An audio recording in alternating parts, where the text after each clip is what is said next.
ഇന്ന് നമുക്ക് ഈ പ്രദേശത്തെ മഞ്ഞ് വീഴ്ചയും മഞ്ഞ് മൂടിയിട്ടുള്ള ഈ പ്രദേശത്തിൻ്റെ ഭംഗിയും ഒക്കെ ഒന്ന് കറങ്ങിയടിച്ച് കാണാം.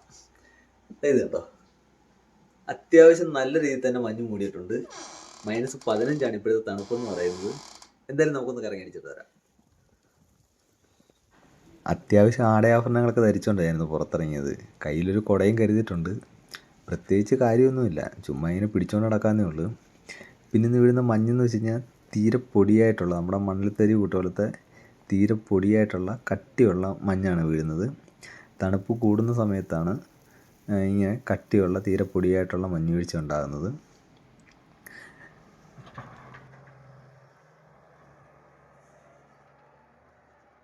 മഞ്ഞ് വീഴ്ചയുള്ള സമയങ്ങളിൽ ഇതുകൂട്ടുള്ള JCBകൾ ഉപയോഗിച്ചുകൊണ്ട് റോഡുകൾ എപ്പോഴും ക്ലീൻ ചെയ്തുകൊണ്ടേയിരിക്കും.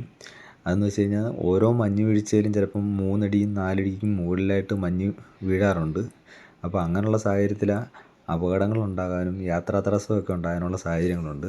അത് ഒഴിവാക്കുന്നതിന് വേണ്ടിയിട്ടാണ് ഇങ്ങനെ JCBകൾ ഉപയോഗിച്ചുകൊണ്ട് ക്ലീൻ ചെയ്തുകൊണ്ടേയിരിക്കുന്നത്. ഈ സമയങ്ങളിലുള്ള ഡ്രൈവിങ് വലിയ ബുദ്ധിമുട്ടുള്ളൊരു കാര്യമാണ്. പലപ്പോഴും റൂട്ട് കൃത്യമായിട്ട് മനസ്സിലാക്കാൻ കഴിയാതെ അപകടങ്ങൾ ഉണ്ടാകാനുള്ള സാധ്യത വളരെ കൂടുതലാണ്.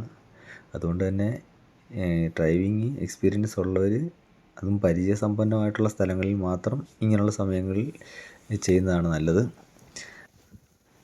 ഡ്രൈവിങ് മാത്രമല്ല, നമ്മൾ പുറത്തിറങ്ങുമ്പോഴായാലും പരിചയമില്ലാത്ത സ്ഥലങ്ങളിൽ മാക്സിമം ഈ സമയങ്ങളിൽ യാത്ര ചെയ്യാതിരിക്കുന്നതാണ് നല്ലത്. കാര്യം നമ്മളിപ്പം പുറത്തോട്ടൊക്കെ ഇറങ്ങുമ്പം മഞ്ഞ് വീണ് എല്ലായിടവും ഏകദേശം ഒരേ നിരപ്പായിട്ട് കിടക്കും. അപ്പം കുന്നും കുഴിയൊന്നും നമുക്ക് കൃത്യമായിട്ട് അറിയാൻ പറ്റാതെ കൊണ്ട് അവിടെ അപകടം ഉണ്ടാകാനുള്ള സാധ്യത വളരെ കൂടുതലാണ്.